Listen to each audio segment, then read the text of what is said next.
empezamos este curso, la escuela política, después de un año y pico con la pandemia, todavía no hemos sido capaces de superar la situación esta de lo virtual. Entonces, bueno, pues vamos a arrancar el acto en virtual y me parece que todavía seguiremos algunas sesiones así hasta que la gente, bueno, pues se sienta más segura y encontremos también un espacio adecuado para poder desarrollar la escuela política, ¿vale?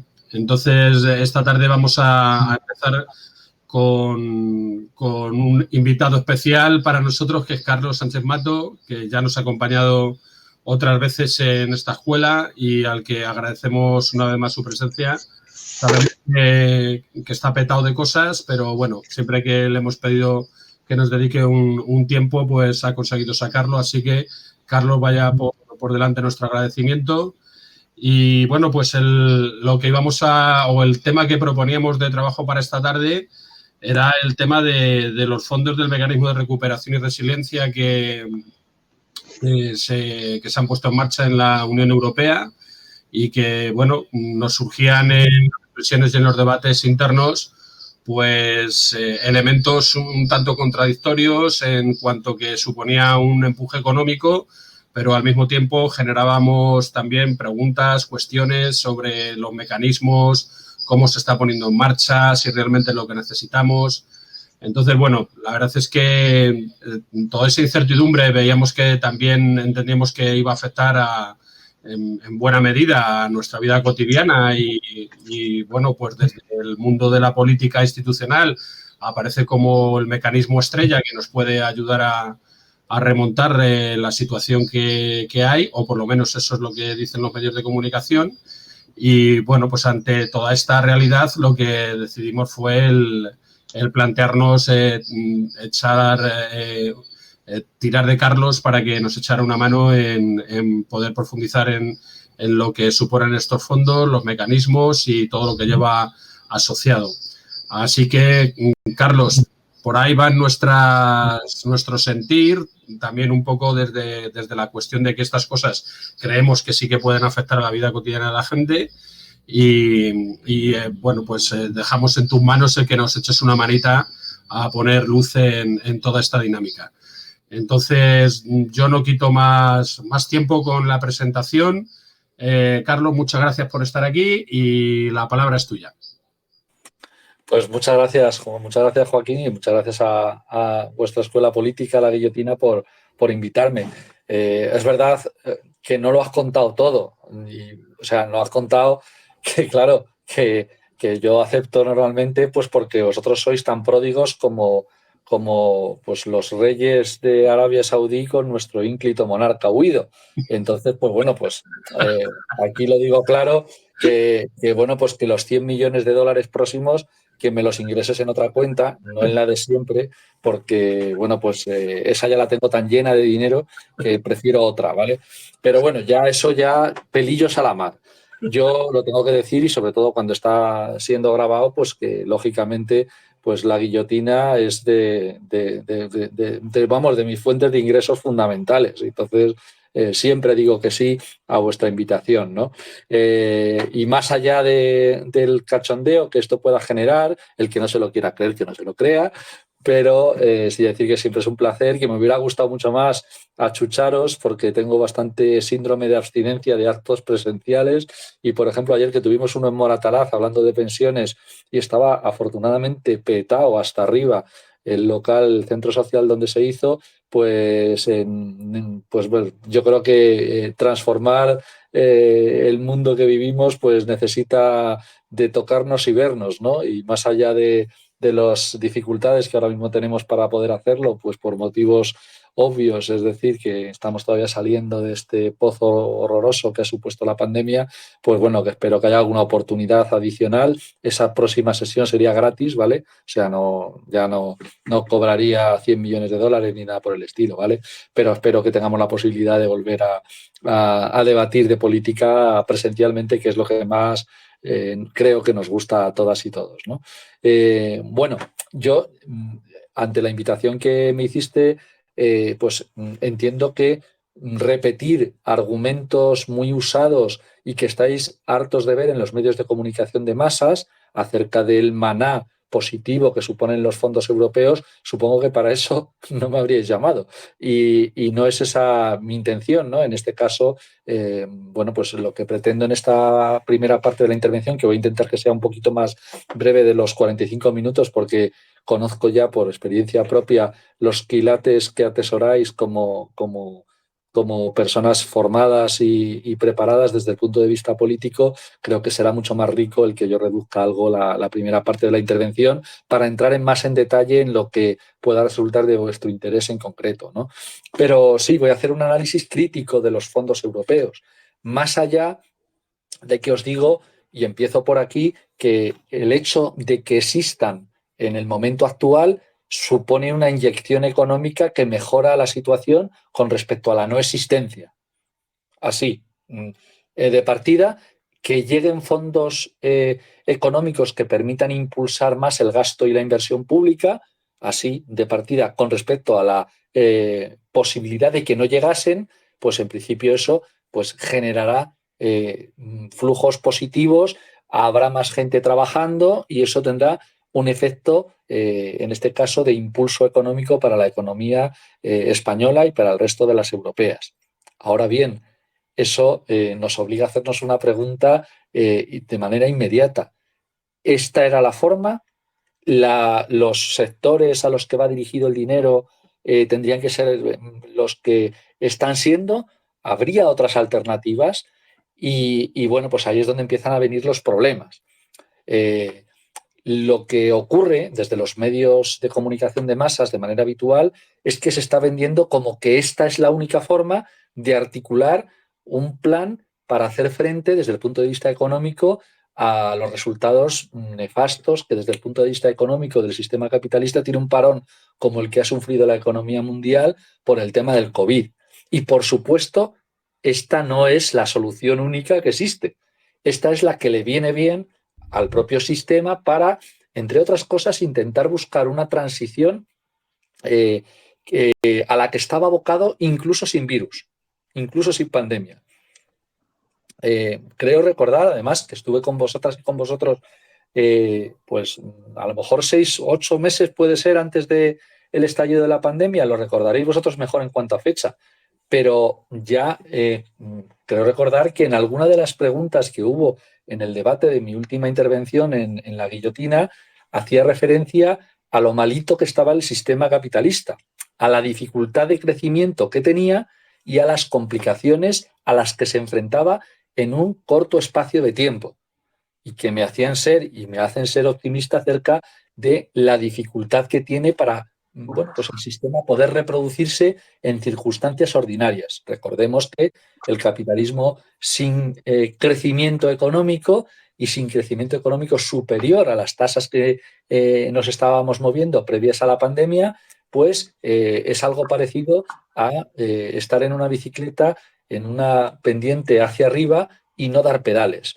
Bueno, pues es bastante complicado que uno se pueda mantener erguido en esa bicicleta porque te vas hacia un lado casi con toda seguridad. El sistema tenía problemas de manera previa a lo que es la situación, diríamos, de crecimiento económico y de proceso de acumulación de capital. Se produce la pandemia y la situación, lógicamente, se complica para el propio sistema. No ha venido mal, entendedme la forma de expresarlo, no ha venido mal poder echarle la culpa al virus de problemas que ya estaban en la economía mundial y que dificultaban el crecimiento.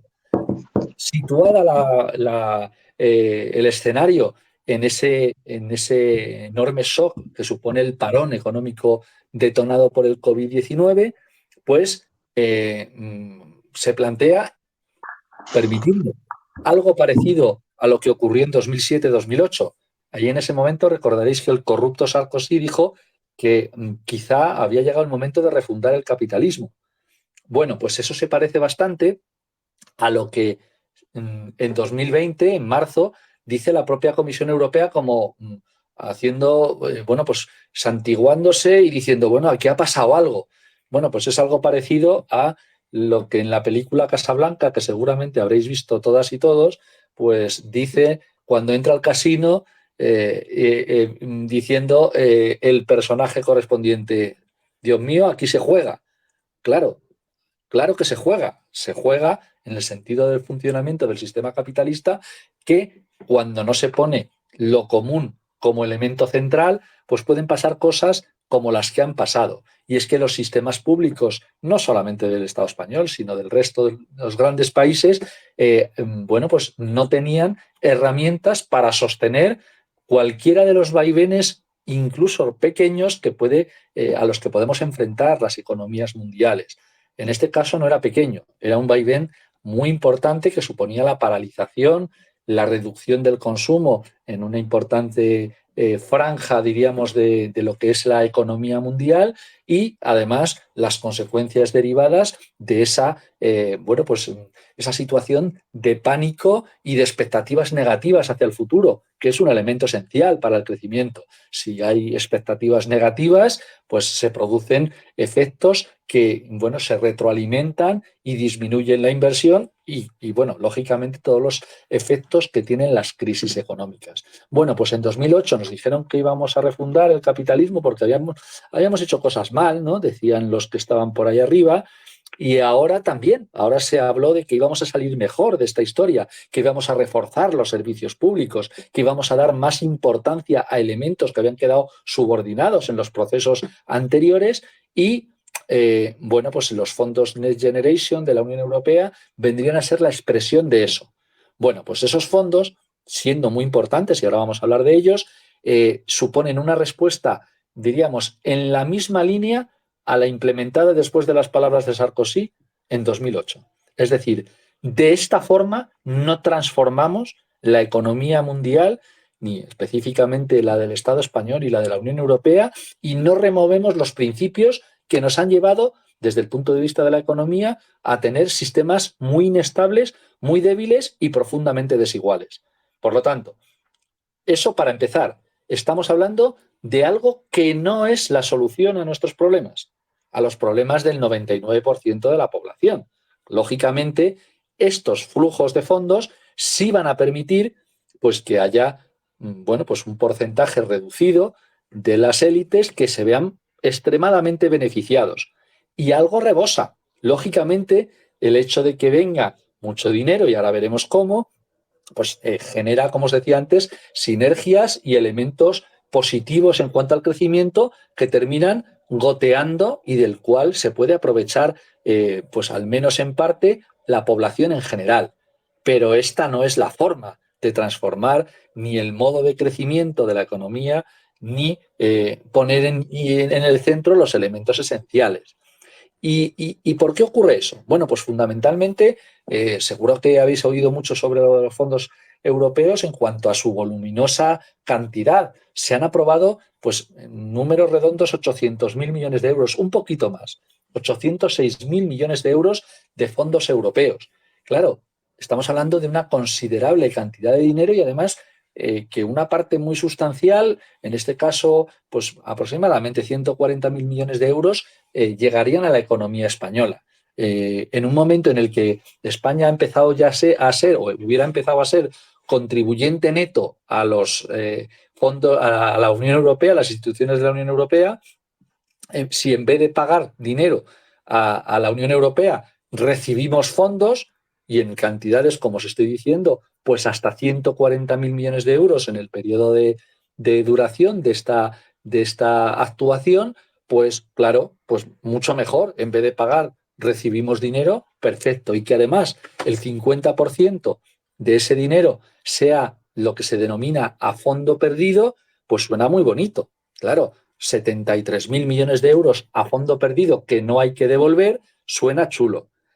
Claro, hay un problema. Hay un problema y es que el que no lo tenga que devolver el Estado español, la Hacienda Pública Española, no obsta ni puede hacernos olvidar de que la Unión Europea sí que tiene que devolver esos recursos.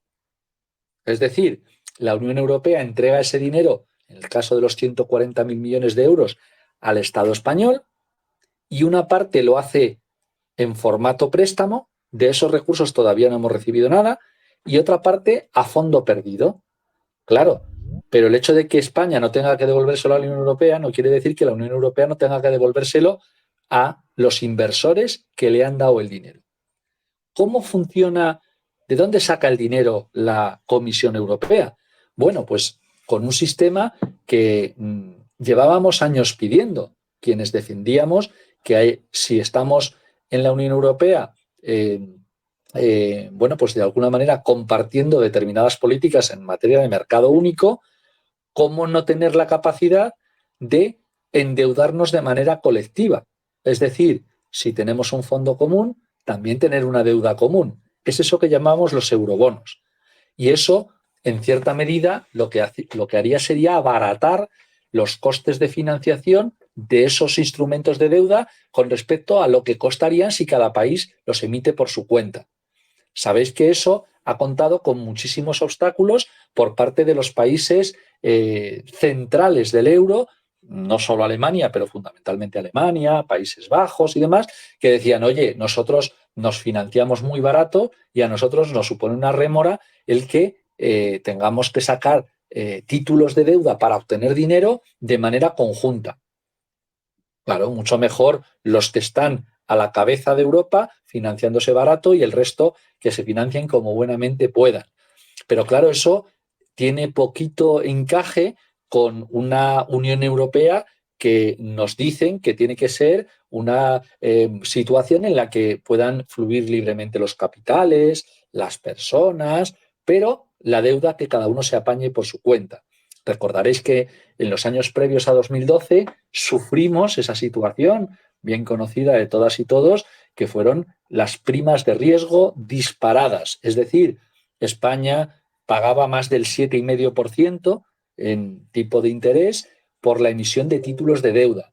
7,5%, mientras Alemania se financiaba a menos del 1%. Lógicamente, eso rompe, destruye completamente eso que llaman, y de manera tan engolada, el mercado único. Si en un país de la Unión Europea te puedes financiar 7 puntos porcentuales por debajo de otro país, lógicamente no hay ni mercado único ni peras en vinagre.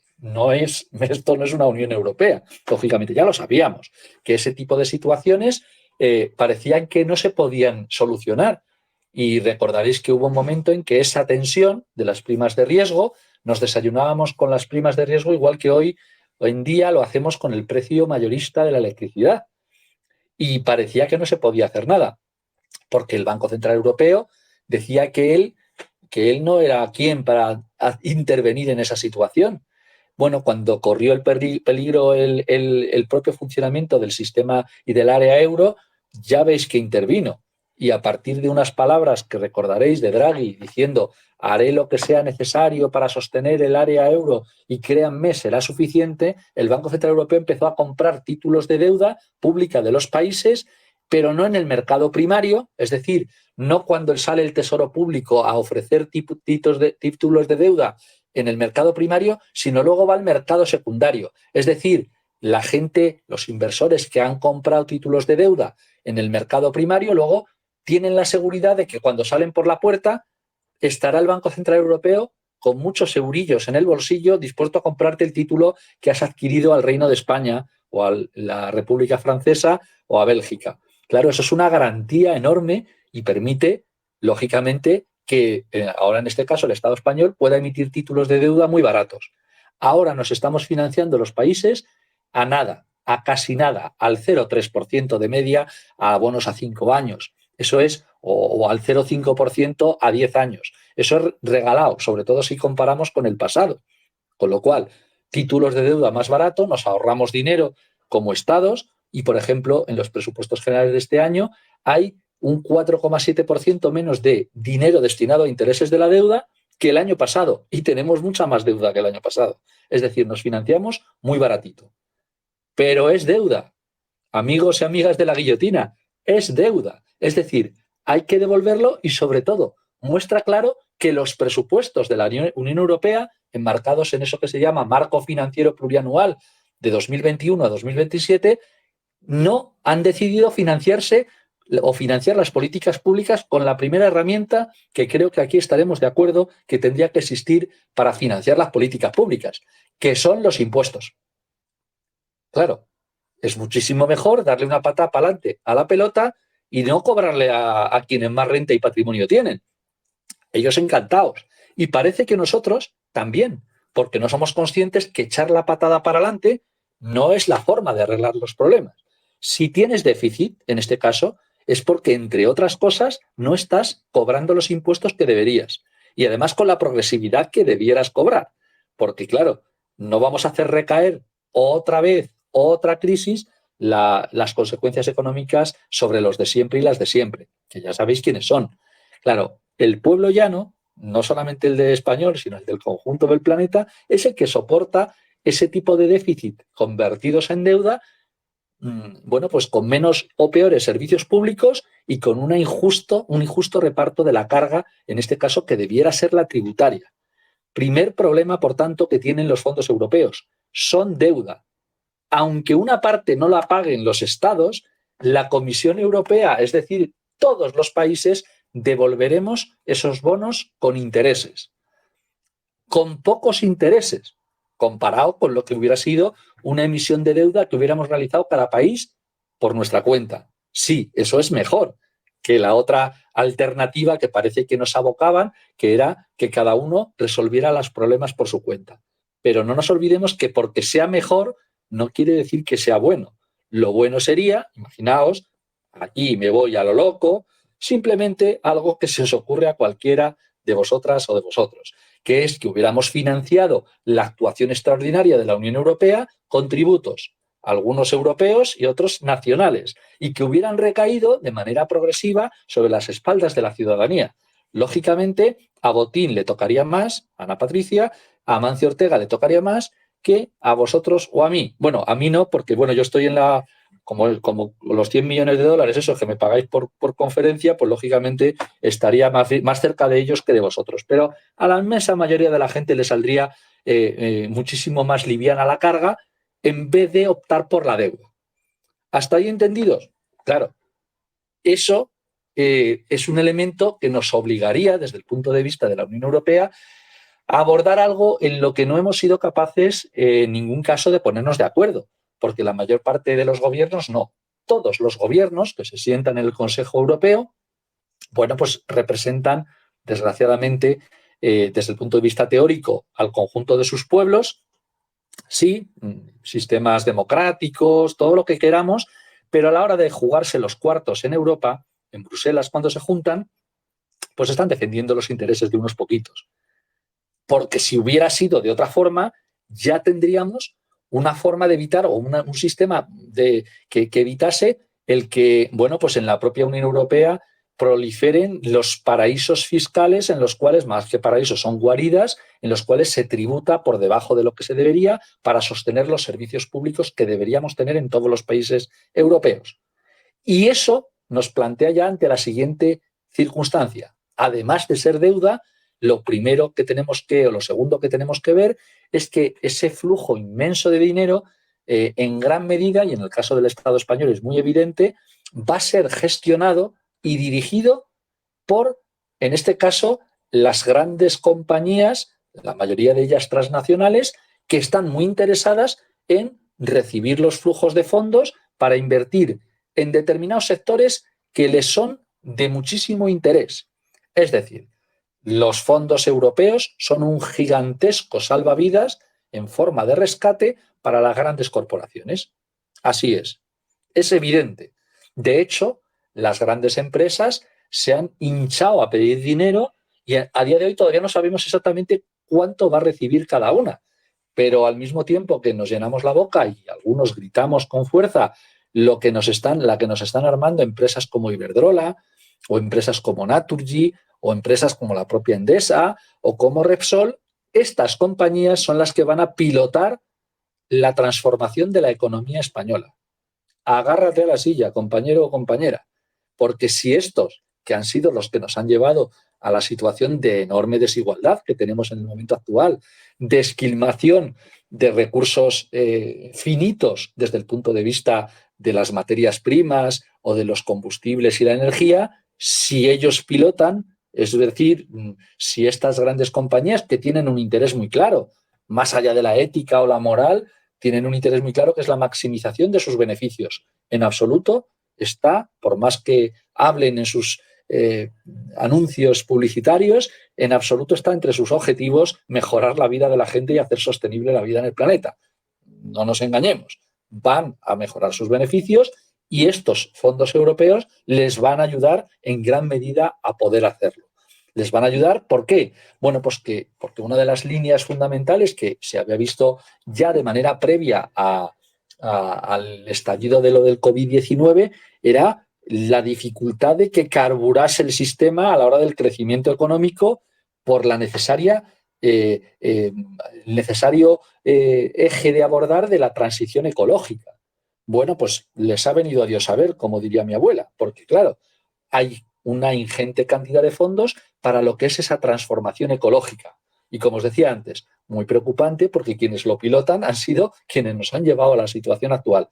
Ahora son buenos, pintan su capitalismo de verde y nos plantean que en el futuro las cosas van a ir muy bien porque se plantean, por ejemplo, proyectos que tienen que ver con el hidrógeno. Habréis oído hablar de eso del hidrógeno verde. Habéis oído hablar, supongo. Es que no sé si estáis ahí o estoy hablando solo. ¿Me escucháis? Sí, sí, sí, te oímos. Sí, sí. Vale. Digo, a ver si me he quedado yo aquí solo hablando. Bueno, pues el hidrógeno verde es uno de los ejes fundamentales de esos fondos europeos y daos cuenta que es una gran mentira. Digo desde el punto de vista técnico, no me voy a extender demasiado en el tema, pero daos cuenta que el problema del hidrógeno en este caso es que para poder conseguir convertirlo en energía hace falta energía de manera previa. Y el resultado de la operación no es precisamente muy eficiente desde el punto de vista ecológico. Si, para que nos entendamos, tengo que quemar combustible fósil o tengo que dedicar energía en cantidad muy importante para obtener energía limpia, pues lógicamente ya no es tan limpia, ¿no? Dependiendo de cómo hagamos, ¿no? Bueno, pues los proyectos que están, diríamos, presentando las grandes compañías, pues van muy en la línea, por ejemplo, de transformaciones que ni técnica ni económicamente están demostrado que sean las que necesita ni nuestro país ni la Unión Europea y sobre todo sus gentes. Lo que ocurre es que dinero que te viene gratis, si eres una gran compañía, vamos, están encantadas de la vida. Claro, leía yo esta mañana que los grandes empresarios ahí estaban cabreadísimos con los presupuestos generales del Estado, cuyo proyecto se aprobó en Consejo de Ministros y Ministras la semana pasada y que empieza su tramitación parlamentaria a partir de ahora. Claro, decían que eran unos presupuestos ideológicos. Se olvidan de decir y se olvidan de reconocer que, lógicamente, esos presupuestos ideológicos, claro, como todos los presupuestos que hacen todos los gobiernos en cualquier momento, incorporan una riada de millones, en el caso de los presupuestos de 2022, 27.000 millones de euros, que van a suponer, en este caso, una inyección no solo moral para estas grandes empresas. El bar Pepe y el autónomo Juan, que trabaja por el barrio de Pilar, a ese no le va a llegar directamente ni un euro de esos 27.000 millones de euros.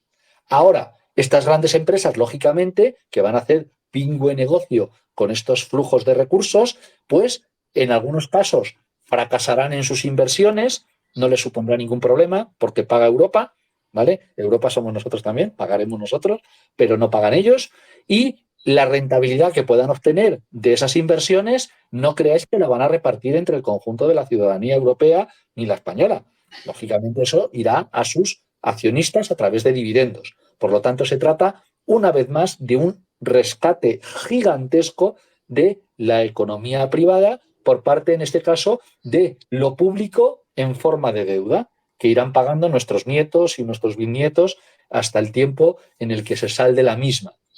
Lógicamente, en el futuro, si existen recursos fiscales para abordar esa deuda, es decir, si Europa reacciona de manera positiva a la hora de, bueno, pues meter en cintura a las grandes fortunas y las grandes rentas que se están yendo de rositas, pues la situación será menos mala que si le toca pagar a la gente en forma de masiva en el futuro, ¿vale? Pero de una manera o de otra, la cosa no empieza como debiera empezar.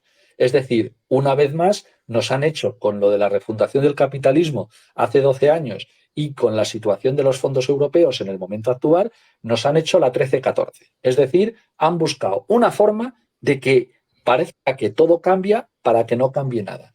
Que sí, que transitemos a una economía más verde, con menos emisiones de CO2, con menos, diríamos, distorsiones en algunos de los sectores más agotados a nivel de crecimiento, pero en absoluto eso soluciona los problemas que tiene el propio sistema capitalista y, sobre todo, retos que deberían haber sido prioritarios si de verdad hubiéramos hecho las cosas bien a nivel europeo. ¿Qué decíamos en esas primeras semanas? Digo, no solo los que somos marxistas, sino cualquier persona en su sano juicio, cuando veíamos la debilidad de las redes de cuidados desde el punto de vista público para abordar una situación de pandemia como la que teníamos. Decíamos, bueno, todo el poder para lo público. Lo bueno hubiera sido que hubiéramos tenido recursos para poder responder a este tipo de situación y esos no los van a poner las empresas privadas. Por lo tanto, fortalezcamos los servicios públicos, fortalezcamos las redes colectivas de actuación que permitan, diríamos, responder a las situaciones de crisis. Bueno, pues de eso muy poquito en los fondos europeos. No digo que nada, pero muy poquito y desde luego no son los elementos prioritarios. Imaginaos, por decir una de las posibilidades, que esos flujos de fondos obligatoriamente se hubieran transformado, por ejemplo, en un porcentaje muy importante, en mejora de las redes sanitarias públicas desde atención primaria a hospitalaria y no necesariamente con muchos hospitales, sino con más contratación de personas en todos los países de la Unión Europea.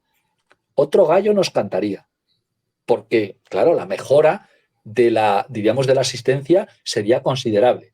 ¿Sabéis lo que ocurre? Que si no hay ladrillo y construcción de plantas de hidrógeno, pues el negocio para los de siempre no es tanto. Si lo que hacemos es contratar enfermeras y enfermeros, gente que atienda a nuestros mayores, médicos y médicas o más profes, eso, lo que es rentable para el capital, no es. Y bobos no son. Ricos, seguro. Insolidarios por descontado. Pero tontos no. No tienen ni un pelo de tontos. Por lo tanto, el planteamiento a la hora de los fondos europeos se asemeja, aquí creo que somos todos seguramente, o la inmensa mayoría de Madrid, se asemeja a la forma en la que entendió la ínclita Díaz Ayuso que tenía que resolver el tema de la pandemia, que es levantando una nave industrial y llamándole hospital, ¿vale? 170 millones de euros en el Cendal, eso sí que tiene sentido para el capital.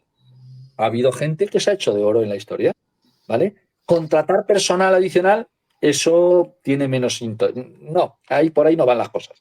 Imaginaos que, he dicho, por ejes que podrían haber sido y deberían haber sido fundamentales para los fondos Next Generation.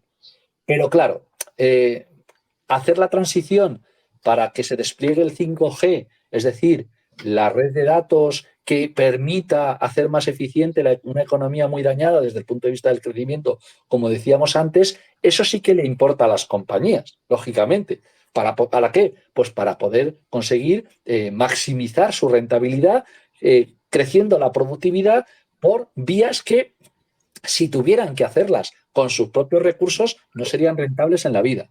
Mucho más rentables si Europa pone el dinero y además Europa no recurre al dinero que pone pues, a tributos progresivos que hagan que paguen más los que más tienen. Muchísimo mejor que sea en formato de deuda, con patada para adelante de los compromisos a pagar y sin que haya relación con la tributación, en este caso progresiva, a la que hacía referencia. Por lo tanto, como veis, estamos hablando de dos pecados capitales, en este caso, de esos fondos Next Generation, que tienen que ver con una forma, en este caso, en cuanto a dónde van los recursos y para qué van de esa manera y en cómo se financian. Son las dos caras, pero es la misma moneda. Y, lógicamente, se hace así por un motivo muy concreto.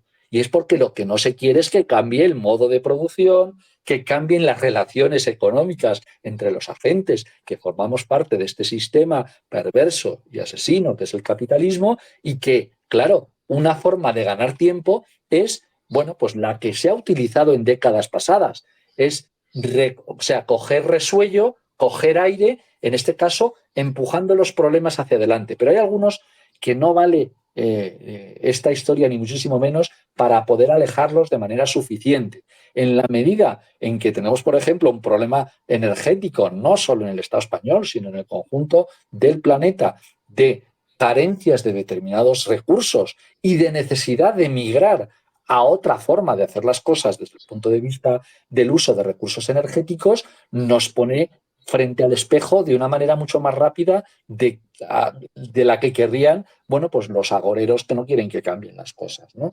Por lo tanto, estamos hablando de elementos que yo creo que son sustancialmente graves a la hora de analizar los fondos europeos. ¿Qué va a pasar o qué está pasando en el momento actual? Lo que supone, por ejemplo, para las cuentas públicas del Estado español el que lleguen recursos. Bueno, pues el hecho de que lleguen recursos disimula una situación que a nadie se le escapa, que es comprometida desde el punto de vista político. ¿Por qué? Claro, los presupuestos que están ahora mismo en tramitación suponen un crecimiento muy magro, muy reducido, tan reducido como que es un 0,6% con respecto al año pasado, incluyendo los fondos europeos.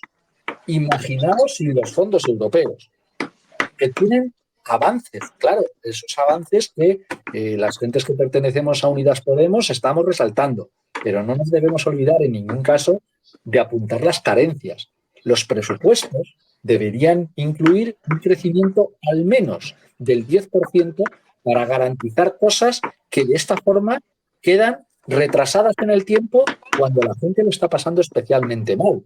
Por lo tanto, claro, sin fondos europeos sería peor, es evidente. Sin fondos europeos que permitan, aunque vayan por esas manos equivocadas y a esos sectores equivocados, bien sabéis que cuando hay una situación de crisis y de colapso, una de las formas de reparar la brecha es insuflar recursos públicos que de una u otra manera terminan desbordando y cayendo, por lo menos para favorecer parcialmente la capacidad de consumo de la población. Y eso, al final, supone más puestos de trabajo y minorar los efectos negativos, en ningún caso evitarlos, de la crisis típica capitalista.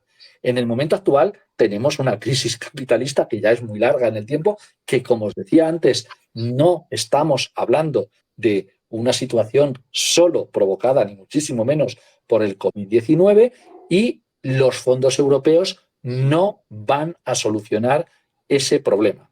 Van a servir de bálsamo para que determinadas tensiones no estallen. Pero incluso así, las cuentas públicas, lo que os digo, es que están creciendo muy por debajo de lo que deberían para poder abordar, diríamos, con solidez una fase siguiente del capitalismo en crecimiento. Los tiempos pasados, en ese sentido, esos que añoran quienes piensan en que, bueno, pues la post-Segunda Guerra Mundial se puede repetir, no van a volver. Esas condiciones fueron muy concretas y propias de una situación muy específica que, entre otras cosas, precisó de destruir el planeta o gran parte del mismo para que pudiera haber ese crecimiento. No estamos en esa fase, ni muchísimo menos. Y los fondos europeos, en este caso, no van a transformar la economía del Estado español, convirtiéndola en una capaz de abordar bueno, pues los enormes retos que tenemos en materia, por ejemplo, de cuidados y de mejorar, en este caso, la capacidad de crecimiento equilibrado y sin tanta desigualdad. Con esto acabo. Ayer se presentó el informe de APN, que es la Red Europea contra la Pobreza y Exclusión Social, que planteaba cómo estaban los numeritos en cuanto a riesgo de pobreza y exclusión social, pues a finales de 2020. Sí, es verdad, claro, la situación de pandemia, como os decía, ha empeorado los números de manera general, pero que tengamos un 26,7% de la población en riesgo de pobreza y exclusión social, 12,7 millones de habitantes, es algo que es absolutamente sangrante y además una fuente de enorme peligro para el propio sistema, porque estamos en una situación en la cual hay demasiada gente al borde del abismo, demasiada gente para la propia sostenibilidad del sistema. Más nos vale que esos fondos europeos, bueno, pues sean capaces de llegar a los sitios donde no tiene previsto ni KPMG ni Deloitte que lleguen. Fijaos, y este sí que es la última frase, no solo es negativo que las grandes empresas estén pilotando esos fondos de recuperación, sino que quienes están instando a ver los ejes prioritarios son, por ejemplo, las auditoras que fueron incapaces de ver cómo estaba el sistema bancario antes de 2008. Deloitte, la que asesoró a Bankia para sacar la bolsa, es quien pilota gran parte de los fondos de recuperación organizada y contratada por el Ministerio de Transición Ecológica. O sea, básicamente, hemos entregado al Dioni las llaves de la caja. El resultado no puede ser bueno desde el punto de vista del patrimonio del Estado y de las necesidades de todas y todos. Aún así, lógicamente, bueno, pues además de la crítica, que yo creo que es no solamente necesaria hacerla, sino decir que hay alternativa y que podría haber una alternativa muchísimo mejor a la que está planteada desde los fondos Next Generation. Lo que toca en el momento actual, desde luego por parte de las fuerzas que participan del gobierno de coalición, es conseguir que el efecto negativo sea el menor posible dentro de lo negativo que he pintado la situación y que los efectos, en este caso de redistribución, dentro de que esta no es la forma ni la fórmula que nos va a permitir salir del pozo, pues sean lo mejor posibles para la población que está pasándolo jodidamente mal. Espero que como aperitivo, no he entrado en los detalles numéricos de cada una de las franjas, estoy aquí ahora dispuesto a que, según haya preguntas, responder eso de manera más específica. No quería enmarañar la cosa con muchos detalles acerca de cada uno de los ejes y demás, porque yo entendía que a lo mejor pues, podría complicar incluso la exposición y a lo mejor cansaros y dormiros más de lo que pueda haberlo hecho en este momento. Pues Carlos, muchísimas gracias por la aportación. Se nota que eres profe. Pues, bueno, no sé si se nota, pero vamos, mi sensación es un poco penosa cuando no os termino de ver porque pierde uno la posibilidad hasta de tener el termómetro de si está siendo seguida bien o si estoy siendo capaz de transmitir algo o no. Es complicado hacerlo así, os lo aseguro. Sí, sin duda. Pero bueno, bueno, gentes, abrimos ahora el rato de debate.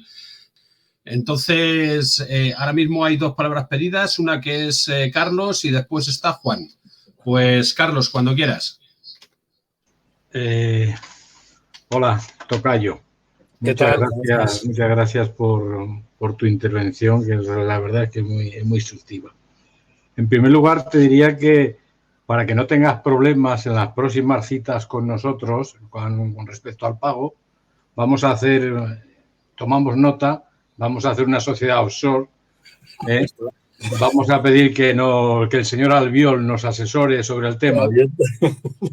Y ya el próximo pago que te hagamos, pues no tendrás problemas. Vale. No, si no he tenido problemas. Lo que digo es que ya tengo la cuenta tan llena que ya no era problema, no he tenido ningún problema. Bueno, en cualquier caso, siempre podrás escamotear algo. Bueno, vamos a ver. A mí hay Nos reímos por no llorar, porque sí, anda que... Efectivamente. Hay una cosa, de luego, que me ha quedado muy clara de lo que has dicho, y es que el COVID es el cajón desastre que han utilizado para justificar todo. O sea, realmente esto es más de lo mismo y seguiremos pagando los mismos. O sea, es decir, ahí me queda muy claro que en una parte de estos fondos que van a venir lo vamos a tener que dedicar a seguir pagando los intereses de la deuda que tenemos establecida ya, que aunque nos cuentan que estas no va a contabilizar como deuda del Estado, o sea, no va a incrementar nuestra deuda de Estado, en realidad va a incrementar la europea, que me da exactamente lo mismo, porque creo que lo seguiremos pagando los de siempre, porque no tiene esto visas de que a los de arriba les vayan a meter unos impuestos en condiciones. Después hay una duda que me queda, y es lo siguiente. Con todos estos beneficios y todos estos negocios que se van a montar y los chanchullos que pueden montar las grandes empresas, ¿Se puede montar algún tribunal privado, como ya se hizo en su momento con Zapatero y las Verdes, para que las empresas, si no sacan lo que esperan, nos denuncien a los estados? ¿O esto no puede ocurrir? De momento, con eso me daría por contento si me lo dices. No, bueno, es sencillo y rápido de contestar. Es evidente que solucionar esto con deuda pues facilita la maniobra de escape de las grandes fortunas y los grandes patrimonios. Pero disfrutemos las victorias parciales, que yo creo que es necesario disfrutarlas. Yo creo que espero haber sido claro en cuanto a la crítica, pero también os digo que yo esto hubiera llorado de satisfacción que se hubiera hecho en la crisis de 2008. ¿Vale? No es el objetivo vital, ni político, ni social que yo pretendo ni busco. Pero fijaos, si en vez de utilizar los instrumentos que se usaron en la crisis de 2008 y los años siguientes, se hubiera usado esto, el coste financiero para el Estado español hubiera sido infinitamente menor. ¿Sabéis cuánto nos ha costado la diferencia de haber tratado la otra vez de esa manera en vez de con esta que estamos utilizando ahora? Pues yo lo he calculado. 313.000 millones de euros para el Estado español. 313.000 millones de euros. De eso no iréis a hablar. ¿Qué es esa cifra? ¿Qué es? La diferencia del coste de financiación que hubiéramos tenido si se hubiera actuado con el Banco Central Europeo desde 2007, pues comprando deuda a saco y protegiendo la deuda de los países, un poco lo que está haciendo ahora, que se ha quedado con la deuda española, el 25% ya más lo tiene el Banco Central Europeo. ¿Vale? O sea, si se hubiera actuado así en 2008, pues hubiéramos pagado muchísimos menos intereses en todos estos años. O sea, que ahora este proceso de deuda que estoy denunciando, que estamos denunciando y que compartiremos todos, que no es la forma en la que tendría que abordarse, es infinitamente mejor que la anterior. ¿Qué pasa? ¿Que se han convertido en buena gente? No es por eso. Es que ya no aguantaba más la situación. Es decir, si hubieran utilizado la misma estrategia que en la anterior crisis, esto peta. Digo, la Unión Europea y los propios países. Y prefieren que estemos más tranquilos pidiendo bravas y cañas en los bares a que estemos pues con las hoces y los martillos en la calle. ¿Vale? O sea, quiero decir que esto ocurre de esta manera porque la otra no funcionaría. Generaría una tensión insostenible. Y piensan que de esta manera es más sostenible. Y es cierto, es más sostenible. Por eso no se nos debe olvidar de que bueno, pues, o sea, quiero decir que también eso, la propia presión social que en su momento, bueno, pues sirvió, entre otras cosas, para que haya habido determinados movimientos políticos en países como España, porque si no se hubiera producido, pues hacen ver que si hubieran actuado de la misma manera a partir de marzo del 2020, pues entonces tendríamos no solamente un resultado social explosivo, sino seguramente resultados políticos indeseados para las élites. Por lo tanto, no ha sido porque de repente hayan reaccionado, sino porque están viendo que es la forma de evitar algo más explosivo. En cuanto a lo de los tribunales, de hecho, todo lo que es, diríamos, la actuación en este caso, diríamos, inversora por parte de las grandes corporaciones, tiene un elevado nivel de protección en el ámbito de los tribunales de justicia no ordinarios. Fijaos, que podamos pensar que son peores otros tribunales que los que podemos tener en nuestro propio país, tiene narices, ¿eh? Pero claro, si son cortes privadas, tipo las que se sancionan como adecuadas en lo que es el Tratado de la Carta de la Energía, estamos metidos dentro y que permite, pues bueno, pues que haya tribunales ad hoc que nos cuestan un pastizal, además, y que permiten una capacidad, diríamos, de actuación desde el punto de vista del litigio a las empresas con respecto a los estados muy considerable. Pero vamos, los tribunales privados en muchas ocasiones nos crujen, pero los tribunales de toda la vida, cuando llega el momento en que ganamos, pues son capaces como el Supremo, en lo de las cláusulas suelo, modificar su propia sentencia para no perjudicar a los bancos. Por lo tanto, estamos hablando entre Guatemala y Guatepeor. No quiero parecer negativo, de verdad, estoy planteando situaciones muy negativas, muy perjudiciales, pero de verdad, que además creo que nos conocemos todos y todas aquí, soy profundamente optimista en cuanto a la capacidad de cambiarlo. Se puede cambiar esta situación, pero desde luego no de la mano de quienes nos han llevado a la misma. No sé si se me escucha. Bueno, en principio, buenas tardes, Carlos. La verdad es que nosotros también tenemos mucho mono de verte en persona y de poder darte un abrazo. Bueno, menos mal que por lo menos podemos coincidir de vez en cuando en estos encuentros, ¿no? Aunque sea a distancia, pues el abrazo ahí va virtual.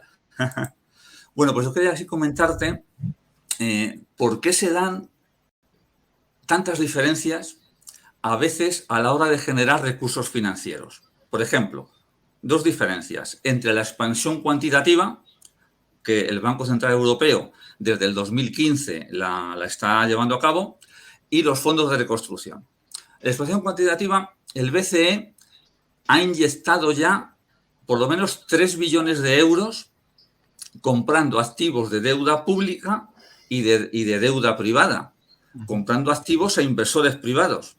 Y el dinero lo ha generado el BCE de la nada, dándole a la maquinita, o sea que no ha generado deuda. En cambio, cuando en los fondos de reconstrucción, cuando el dinero se quiere de alguna manera enviar para generar de alguna manera, ¿cómo te diría yo? Para generar bonos de ayuda a los estados, ¿no? De alguna manera, pues ahí se generan deudas.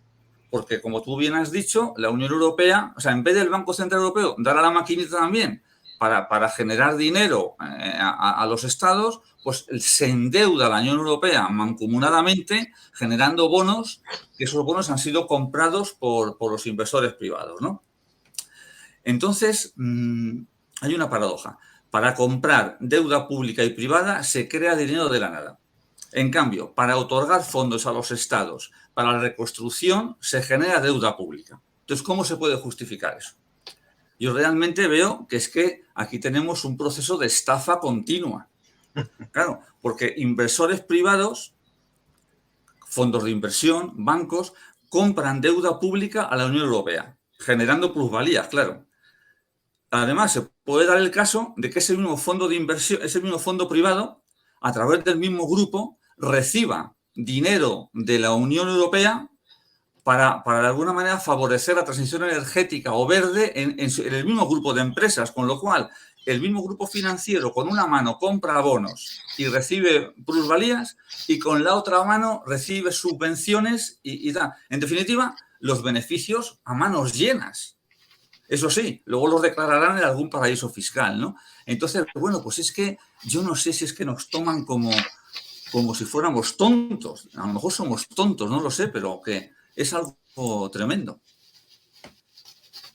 Pues una puntualización, porque lo has descrito magistralmente, Juan. Tú conoces bien cómo funciona el tema, pero me voy a permitir una mínima corrección de 3 billones de euros, porque la expansión cuantitativa no es solo desde 2015. A ver, lo que tú has dicho es exacto y correcto, pero es que la fase anterior, las TLTRO, es decir, los préstamos a medio y largo plazo a la banca, también fue creación de dinero.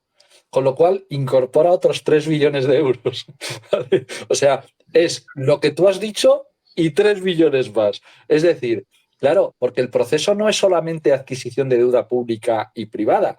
El proceso también es préstamos en condiciones maravillosas, al menos 1% en el momento actual, al sistema bancario para que presten a su vez, lógicamente más caro, y ganen un dinerillo por el camino, ¿vale? Y ese proceso también es de creación de dinero, ¿vale? Al elemento que has contado de la financiarización de todo el proceso, se incorporaría otro elemento más. Las entidades bancarias ya están comercializando productos, es decir, préstamos para las empresas que quieran acceder a algo relacionado con los fondos europeos, diciendo, tú vas a recibir el dinero dentro de 8 meses. pero no te preocupes, que yo te lo adelanto. Evidentemente cobrándote un dinero. Fijaros todo el negocio que se monta a raíz del plan de rescate. Vamos a poner una situación paralela para que a la gente le indigne más.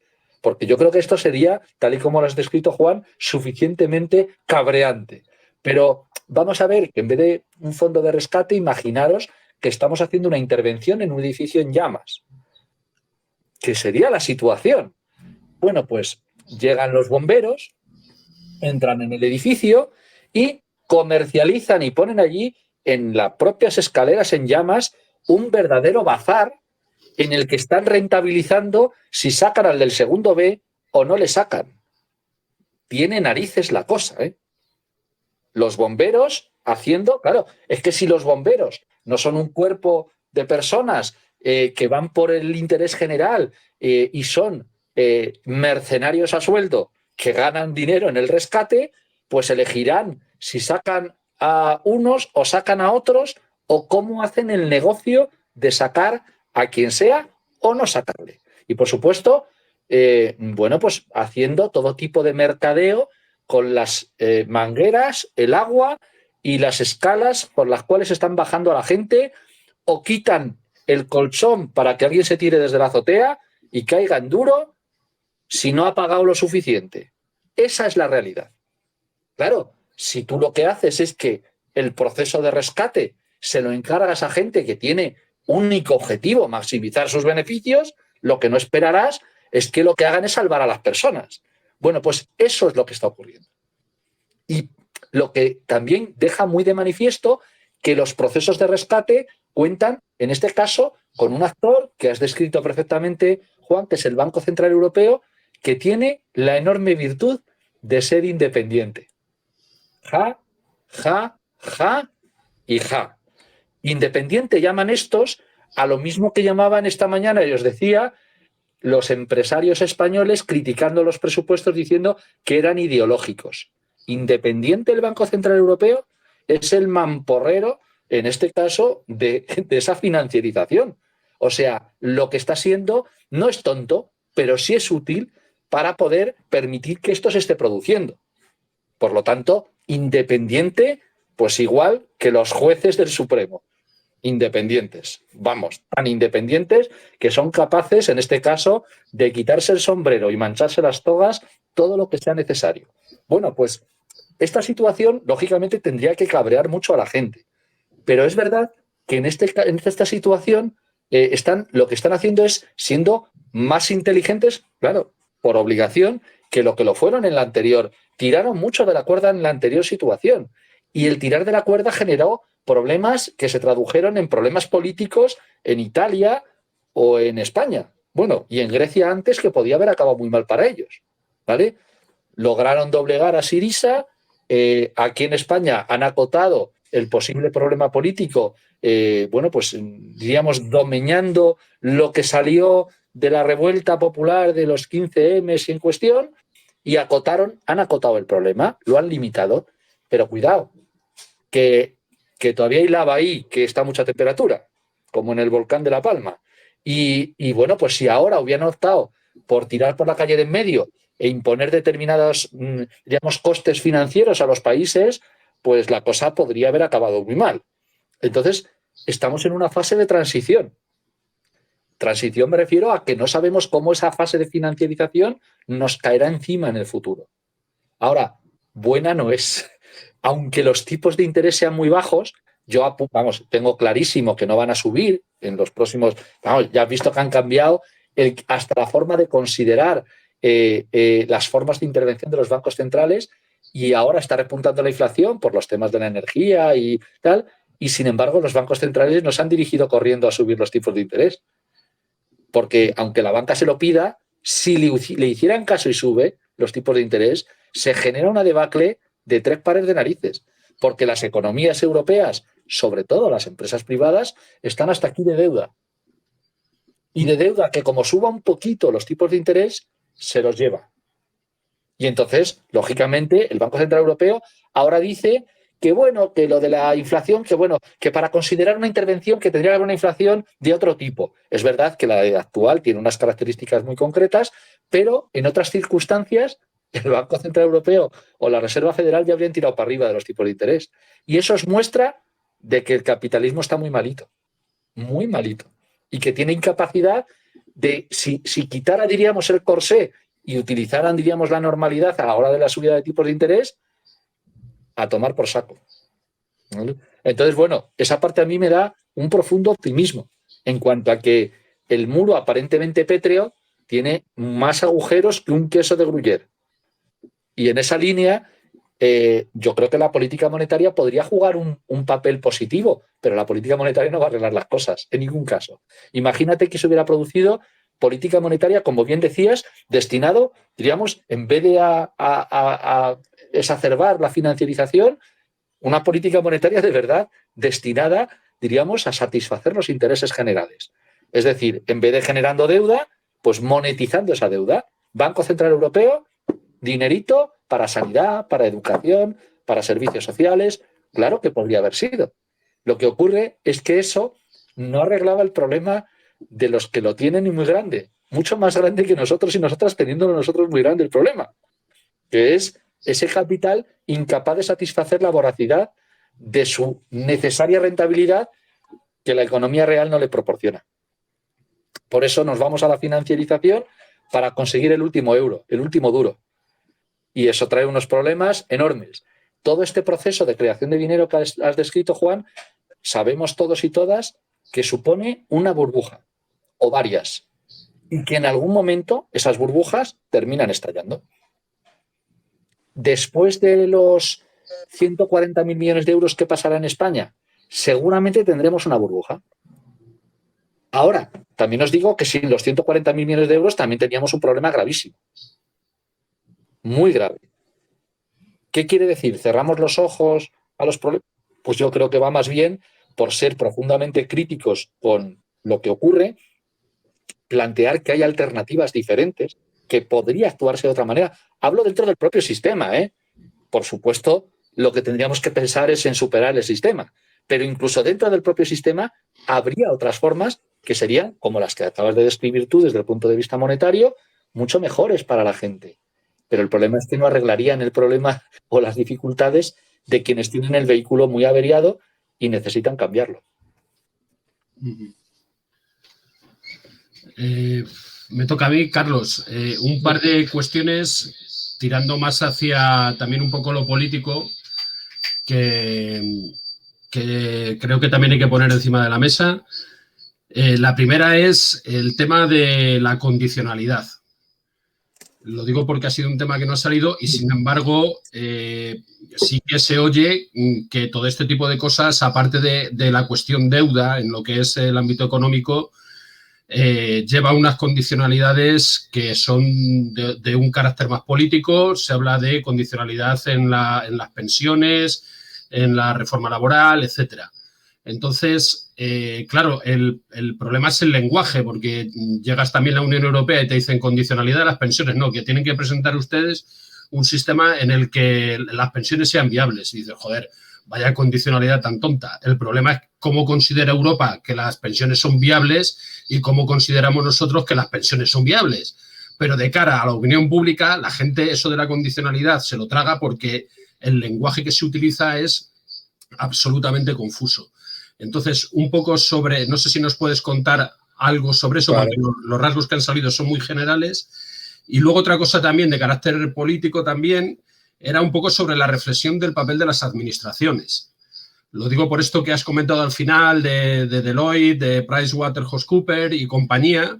Y claro, ha habido una parte de la elaboración de los proyectos de estos fondos que han estado no solamente de la administración central, sino de las autonómicas.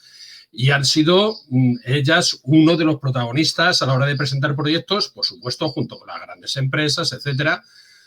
Pero cuando uno tira y ve quién ha elaborado ese tipo de dinámicas, nos hemos encontrado con unas administraciones públicas autonómicas en las que parece que el traje que le han hecho se le ha quedado completamente grande y no ha sido capaz de movilizar unos recursos propios en la administración para poder protagonizar las dinámicas que tendrían que marcar el qué y cómo, ¿no? Y sin embargo se tiene que volver a los protagonistas de todas las crisis que se repiten una y otra vez y que siguen pilotando y que efectivamente son especialistas en crisis porque es que van de una detrás de otra echando mano a quien haga falta, a empresas, a estados y a quien sea, pero son los mismos casi siempre. Entonces, no sé si hay también una crítica a la dinámica que tenemos de desmantelamiento del Estado y de las capacidades del Estado, en el sentido de que una cosa como esta, incluso no tenemos o no se ha visto una capacidad de reacción dentro de la administración para poder absorber y dinamizar todo esto. Entonces, bueno, esas dos cuestiones que son un poquito más también políticas en cuanto al tema. Bueno, son esenciales las dos cosas que planteas, Joaquín. Y te digo, una me preocupa y otra no me preocupa. Es decir, las dos son esenciales. A mí no me preocupa la condicionalidad. De hecho, yo no considero que la condicionalidad sea mala. El problema es qué condicionalidad ponemos. Es decir, si desde imaginaros un grupo de personas que están trabajando para mejorar un barrio y tienen que destinar recursos a una determinada cosa y utilizan la acción en concreto de una determinada asociación o un determinado grupo de vecinos y vecinas y entregan un dinero. Hombre, pues que haya una condición de que se realice bien la acción que se ha pensado, me parece algo esencial y maravilloso. Eso es controlar el dinero público. Me parece maravilloso. Claro, lo que ocurre es que la condicionalidad que unos quieren no es la misma que otros queremos, ¿vale? Ese es el problema. Fijaos, con las actuales normas que existen en la Unión Europea, os digo una cosa, si la escuela política de la guillotina me encarga, en vez de una charla, que gestione los fondos europeos, os puedo asegurar que la condicionalidad me permite no solo hacer sostenible las pensiones, sino hacer una reforma laboral, en este caso en sentido completamente opuesto a la que plantean PP, Vox o el PSOE. O sea, el marco lo permite. El marco permite hacer sostenibles las pensiones, pero por la vía de los ingresos e incrementando las pensiones.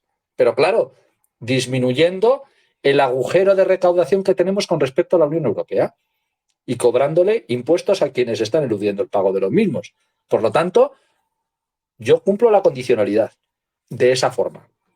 ¿Vale? Lo que pasa es que no es la misma forma en la que lo quiere hacer Nadia Calviño o en la que lo quiere hacer el Partido Popular o Vox o Ciudadanos. Pero ha venido muy bien, y al PSOE le está viniendo de miedo, echarle la culpa a la Unión Europea incluso de lo que no la tiene. Cuidado, no son santas vírgenes elevadas en los altares, los de la Comisión Europea, pero lo que no podemos es echarle la culpa de lo que no tiene. Y ahora mismo, para cumplir los criterios del semestre europeo, que serían las condiciones, ahora mismo tenemos perfecta capacidad, o hubiéramos tenido perfecta capacidad, de tener un 10% más de presupuesto, o un 20%, si hubiéramos querido, porque las reglas fiscales están suspendidas, y quien se ha negado ha sido la oligarquía de este Estado, en este caso con la ayuda inefable de Pedro Sánchez y Nadia Calviño. ¿Vale? Pero claro, decir es por Europa, eso es falso, mentira. Ya digo, no voy a ser yo abogado defensor de la Comisión Europea, que Ursula von der Leyen gobernó con Merkel, o sea, pero no es de ahí de donde viene el problema. No ese es el problema. La condicionalidad no es el problema. El problema es que hay gente que aprovecha, como Escrivá, para decir, ya que hay condicionalidad, quiero que trabajéis hasta los 75 años. Es que tendría que cambiar la cultura. ¿Puedo decir, váyase usted a tomar por culo? Queda grabado, pero no digo el señor Escrivá, bueno, sí, digo el señor Escrivá. Váyase a tomar por culo toda sensibilidad que lo que quiere hacer es cargar sobre las espaldas de los mismos, los ajustes que claramente, pero claramente son ideológicos. No hace falta hacer sostenibles las pensiones de esa manera, en absoluto. La sostenibilidad de las pensiones es voluntad política, en este caso, si es necesario, de gravar con impuestos el sostenimiento de las mismas. Por ejemplo, no ampliar el periodo de cálculo de las pensiones, no extender o retrasar la edad de jubilación, nada de eso viene en las condiciones. Nada. O, bueno, tenemos una obligación en el caso de la reforma laboral, que es eliminar la temporalidad. pues ya sabéis lo que habría que hacer, ¿no? O sea, que no le echemos la culpa a la Unión Europea de lo que no la tiene. Lo que ocurre es que hay quienes se está aprovechando de esa situación, de la condicionalidad, y yo exigiría condición para los recursos europeos. Todos a sanidad, a servicios públicos, a fortalecer las redes colectivas y todo sin subcontratar a empresas privadas. Desarrollado, para unirlo con la segunda pregunta o la segunda cuestión que hacías, Joaquín, todo desarrollado de forma directa.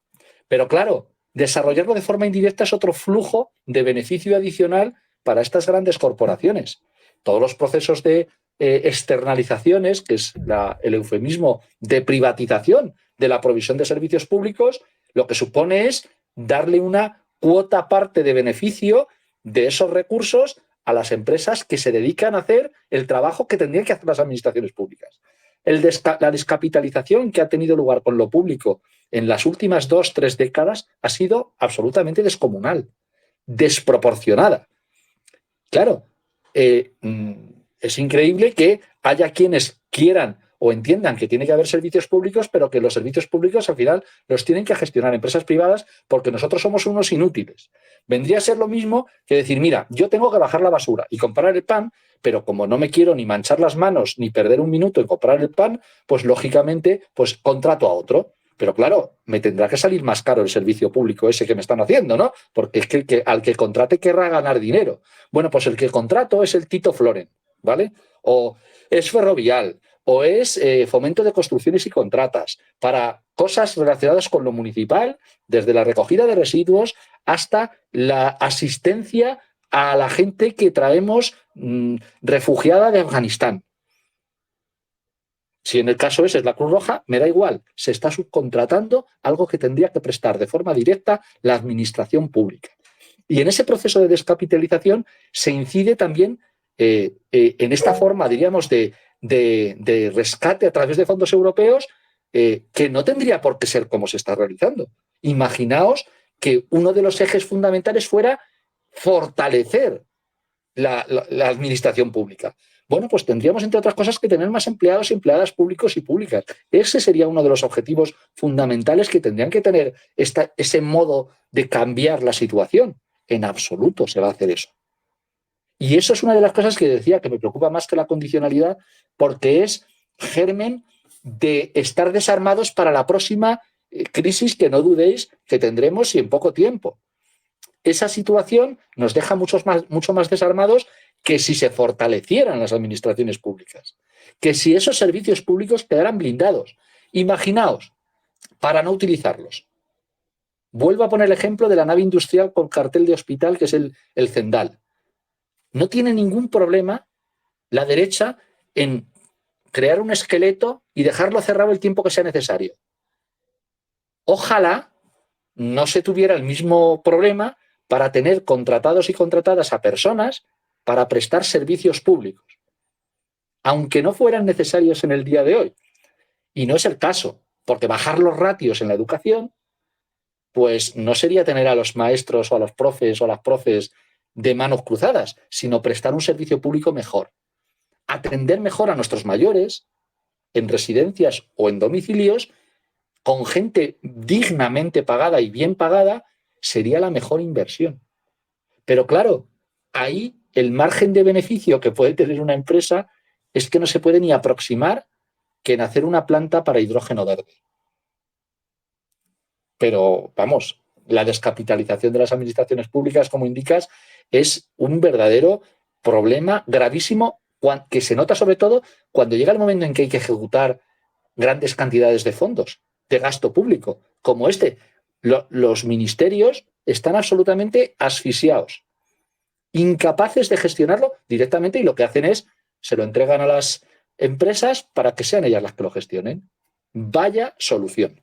Pero vivimos ese problema hoy porque llevamos 2 décadas reduciendo el peso de la administración pública. Por más que escuchéis eso de que tenemos muchísimos funcionarios, o que todo lo que queráis, estamos en una situación bastante a la cola de Europa, como bien sabéis, en cuanto a empleo público. Y el resultado es que cuando hay que gestionar fondos, cuando hay que provisionar servicios públicos, resulta que se lo tenemos que cargar al Quito Flores. Gracias, Raquel. Tienes la palabra. Perdonad, que tengo los cascos y no se me oye. Bueno, te oímos muy bajito, Raquel. Carlos, por la charla.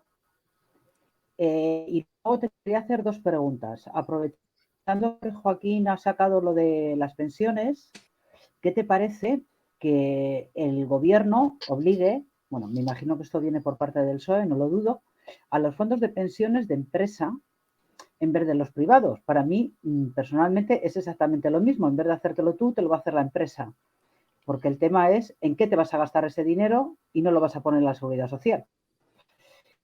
Luego, una segunda pregunta es, con los cambios que va a haber de gobierno en Alemania, y no sé si en un futuro puede haber lo mismo en Países Bajos, ¿puede cambiar algo la política económica? ¿Tú crees que puede cambiar y ser, en vez de ser la Unión Europea neoliberal, que es lo único que es, está para que privaticemos esas cosas? ¿Tú crees que puede cambiar algo? Gracias. Pues muchas gracias, Raquel. Mira, a ver, en primer lugar, lo que comentabas de los planes de pensiones de empresa, bueno, pues yo saludo y estoy encantado de que se haya mejorado la situación, no eliminado las deducciones fiscales, pero bajado mucho la capacidad que tenían de ahorro fiscal quienes dedicaban dinero a planes de pensiones individuales. Hemos mejorado en esa situación. No hemos conseguido evitar el problema, que es que siga habiendo deducciones, ventajas, beneficios fiscales a quien mete dinero para su plan de pensiones individual. Pero, claro, Escrivá y el PSOE quieren sustituir, de hecho están sustituyéndolo, por planes de pensiones de empresas, que no es exactamente lo mismo, ¿vale? Pero los efectos para lo que hablábamos de las pensiones públicas son similares. En primer lugar, se lanza un mensaje que es perverso. Un mensaje que lo que de alguna manera dice es: pierda usted esperanza de que las pensiones públicas tengan capacidad de darle a usted un retorno que le den vida digna después de jubilarse. Eso es un mensaje, primero, falso y luego perverso, en el sentido que desestimula defender algo que es vital, que son las pensiones públicas. Además, genera un incentivo perverso a hacer que se peleen los jóvenes con los mayores. Un poco decirle a los jóvenes: no vais a cobrar pensiones porque estos insolidarios de los mayores que ya están jubilados o se van a jubilar no quieren perder ni un euro de sus derechos. Bueno, eso es realmente abyecto, porque no es verdad, además. Las pensiones son perfectamente sostenibles.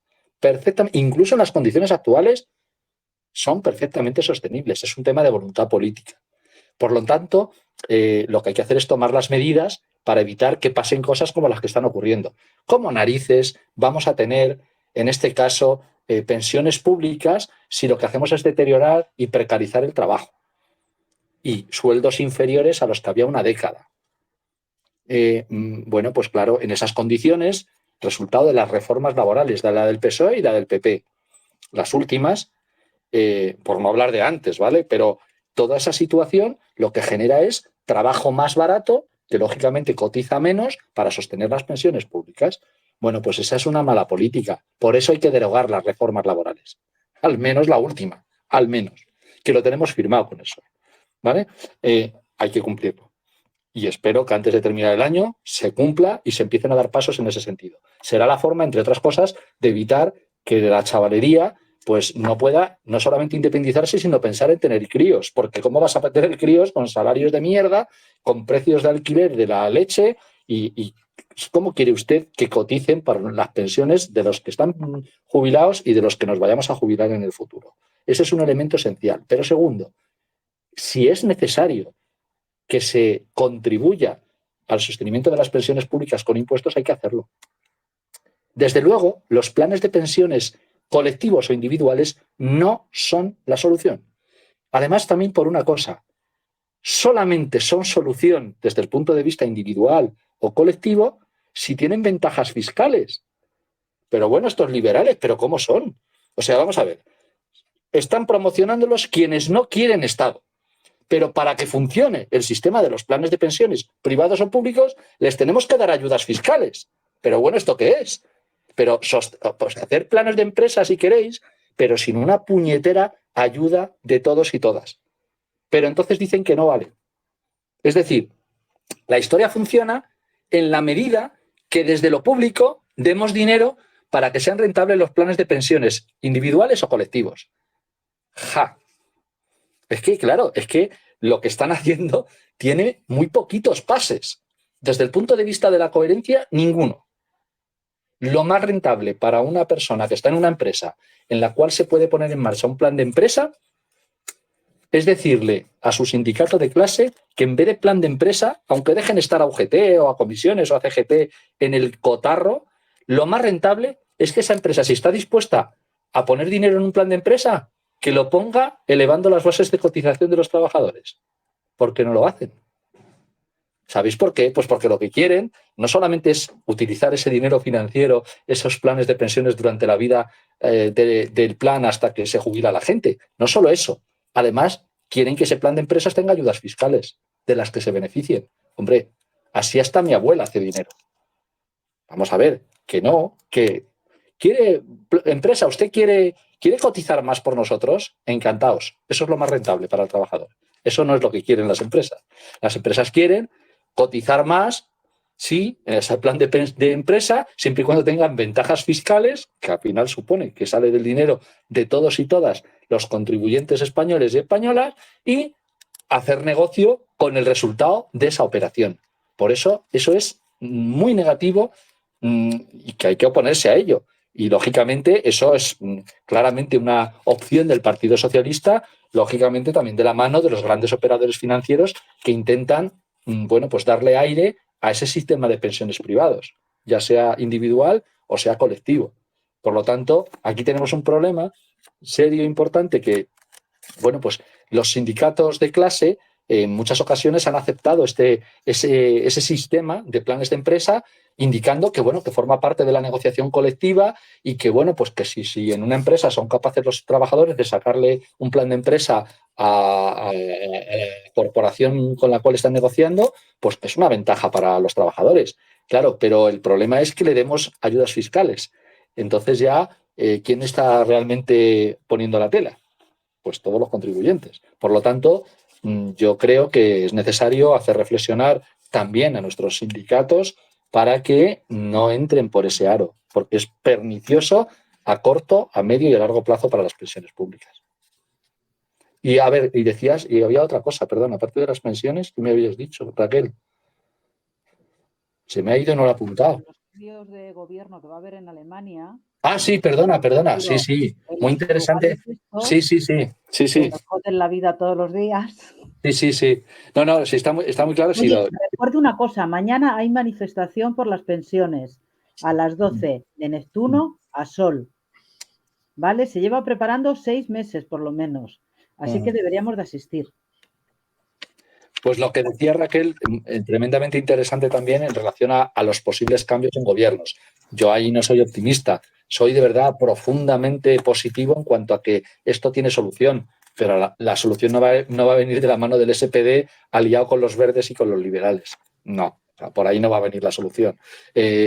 No, ¿por qué? Pues porque el SPD, el SPD está gobernando con Merkel cuando ha hecho y cometido el austericidio contra la periferia europea, cuando se ha calzado, por decirlo de manera fina, a Grecia y a las posibilidades de cambio para que el rescate no ahogara a los griegos y a las griegas. O sea, vamos a ver, que el SPD es lo que es.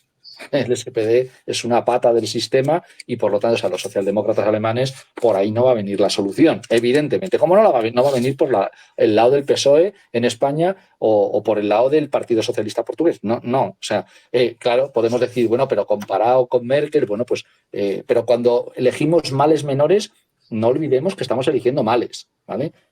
Como cuando hablábamos de que, hombre, entre unos fondos europeos como los actuales y la receta de palos que nos dieron en la crisis de 2008, yo prefiero los fondos europeos de ahora, pero pero es un mal, cuidado.